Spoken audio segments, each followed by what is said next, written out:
Smartphones have gotten a lot better in capturing video and also some amazing shots. But there are some things and some add-ons that you can use with your mobile phone to get even better shots. Hello guys, I'm Shlok, and in this video I will show you some amazing complementary gadgets that you can use with your smartphone to get some amazing shots.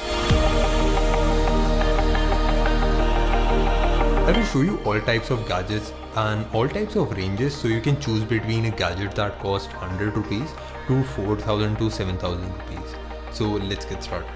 The first important thing when you're recording with a mobile or with any kind of camera at all is stable movement. So you want the mobile to be as stable as possible, and you also have to add a little movement if possible to make the video a bit more cinematic. So first, to get a stable shot with your mobile, you will need some kind of a tripod. Of course, you can use books to stabilize your phone or to put your phone on a stable surface, but a tripod is always a better choice because you can change the angle as well. This tripod right here is made completely of metal and it is very high quality, and it can hold my mobile very easily. You can put a mount on the top to attach your mobile, and you'll be able to attach any mobile up to 6 inches. I've also tried a lot of Gorilla Pods for mobiles, but they're not worth it because first of all, they are very cheap quality, and the second thing is you can't mount them on like a rod or any kind of pole or anything. So they're basically used for mounting on a table itself, and for that purpose this one is a lot better. You can also try a selfie stick with a stand or a mobile tripod if your budget is around 500 rupees, but if your budget is above 800 rupees, these ones would not be a good option. But you would be better off if you get a tripod that is meant for DSLRs. It will cost you about 1000 rupees and it will be able to mount your phone as well as your DSLR. So in case if you upgrade to a camera, then it would be a lot better. You just have to buy the small mount and you can convert any normal tripod into a mobile tripod. Now the next best thing for stabilizing your video footage are gimbals. You can also get cheap gimbals that cost 7,000 to 12,000 rupees, but this one costs a bit more and it is a lot more stable and has a lot more features as well.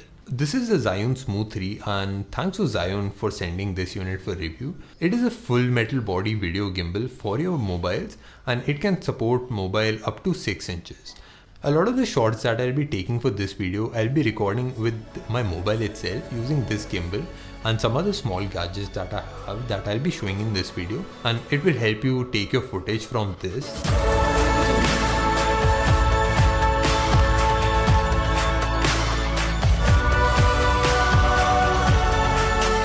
to this.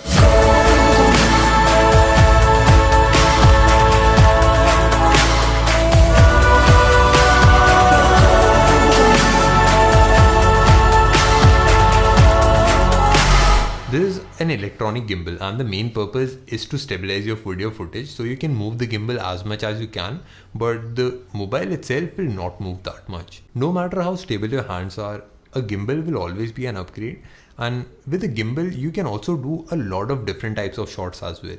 So you can take moving time lapses, or you can track like the motion of a single object. So if I want to record myself, I can just mount the gimbal and it will follow me wherever I go. So it will change the mobile positioning and will always keep me in frame. All of that works really well, and it is actually quite powerful when it comes to stabilizing your video footage. But it also has some minor cons as well.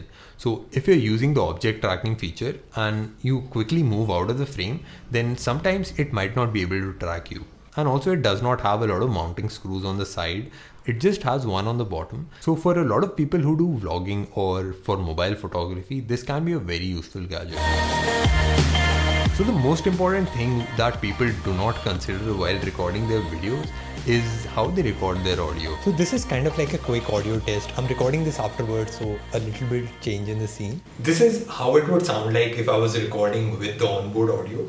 And this is how it would sound like if I was recording with this generic mic that cost around 150 rupees. And this is how it would sound like if I was recording with the Boya microphone that cost around 1500 rupees. The generic one can connect directly with your mobile phone, but to connect it with a DSLR, you'll have to use a connector called TRS to TRRS connector, and that's same for the Rode mic as well. To connect it with your mobile, you'll have to use a connector, but that's very cheap. It costs like 30-40 rupees. A little better option for getting a mobile mic if you want to shell out a little more money. This one costs about 1200 to 1500 rupees, and this one is by a company named Bora. You can also get pretty similar mics that do the same thing and have the same quality, and you can buy all of them on Amazon.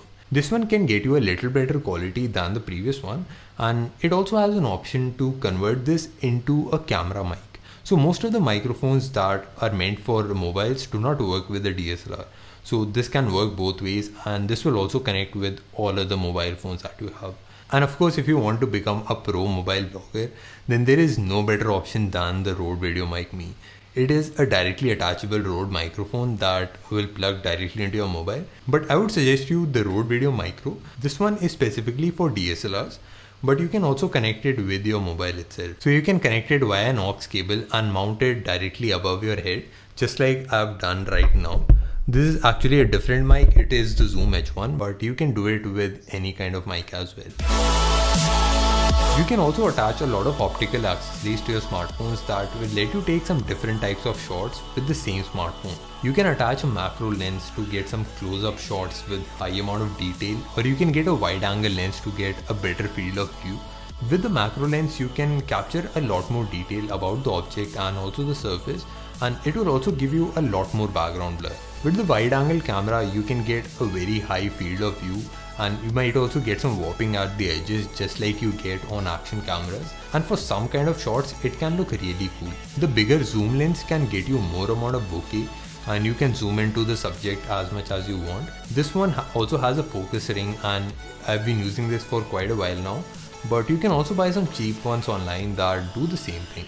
Mobile lenses are good for some kind of shots, but you don't have to spend a lot of money on them. This one by Photron, or you can also get by some other generic companies, costs about 150 rupees, and it almost does the same things that the high expensive ones. And you can use all of these lenses with the gimbal as well. But for the bigger lens, you'll have to attach it in portrait mode, because the gimbal won't be able to balance the mobile phone and also the lens in landscape mode. Gear is important, but it doesn't have to be very expensive. You can shed like 200-300 rupees on some small gear for your mobile phone, and you can get some great footage with your mobile phone itself. And as you get better with all the gadgets that you have, and you gain the confidence to try some expensive ones, then you can definitely go ahead and buy these. A lot of time and effort went into making this video, so if you liked it, make sure you share it with your friends or anyone who is into mobile photography or anything similar. And also make sure you press the like button and subscribe to this channel for more content like this.